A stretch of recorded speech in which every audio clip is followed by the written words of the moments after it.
ఇచ్చిన 6 గ్యారంటీలలో ఏదైనా ఒక గ్యారంటీ ఆలస్యమైందంటే ఆ పాప ఈ పాపాత్ములది అధ్యక్ష. ఈ పాపాల భైరవులు రాష్ట్రాన్ని అమ్మేసి కోకపేట అమ్మిరి, ఔటర్ రింగ్ రోడ్ అమ్మిరి, హైదరాబాద్ భూములు అమ్మిరి, హైటెక్ సిటీ అమ్మేసిరి, ప్రతిదీ అమ్మేసింది అధ్యక్ష. వైన్ షాపులు లాస్ట్కు మన మన ఏమంటారు మన మన మన బలహీనతను కూడా 6 నెలల ముందుగానే అమ్మేసుకున్నారు అధ్యక్ష. వైన్ షాపుల పేర్ల మీద ఒక్క వైన్ షాప్ ఇస్తామంటే 100 అప్లికేషన్లు తీసుకున్నారు, వాళ్ళ పైసలు కూడా వాపసు ఇవ్వలేదు అధ్యక్ష.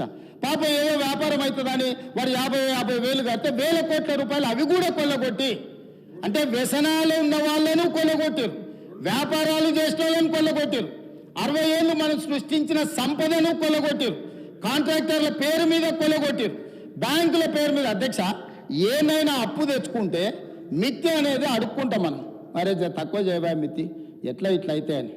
వాళ్ళు తెచ్చిన అప్పు ఎంత రేటుకు తెచ్చినరో తెలుసా అధ్యక్ష? 11.5%. ఉరి తీసినా తప్పు లేదు అధ్యక్ష. 11.5%. ఎక్కడైతే జైకా, వరల్డ్ బ్యాంక్, ప్రపంచంలో గొప్ప గొప్ప బ్యాంకులు కొన్ని ప్రాజెక్టులకు 2% నుంచి 4% మిత్తితో అప్పులు ఇచ్చేది ఉంటే 11.5%తో అప్పులు తేవడం వల్ల ఈరోజు వేలాది కోట్ల రూపాయలు మిత్తికే కట్టాల్సి వస్తుంది అధ్యక్ష. ఇంత ఆర్థిక నేరం ఇతర దేశాలలో పాల్పడి ఉంటే ఊరి తీసి ఉండేటోళ్ళు అధ్యక్ష. దుబాయ్ లాంటి దేశాలలో బజార్లో నించోబెట్టి రాళ్లతో కొట్టి చంపేటోళ్ళు అధ్యక్ష. ఇంత బాధ్యత లేకుండా 11.5%తో అప్పులు తెచ్చే వాళ్ళు ఈ దేశంలోనే ఎవరు లేరు అధ్యక్ష. నేను ఎందుకు ఢిల్లీకి పోయిన అధ్యక్ష 20 సార్లు 23 సార్లు 50 సార్లు ఆర్థిక శాఖలో ఉండే నిపుణులను కాళ్ళు పట్టుకోవాల్సిన పరిస్థితి వచ్చింది అధ్యక్ష.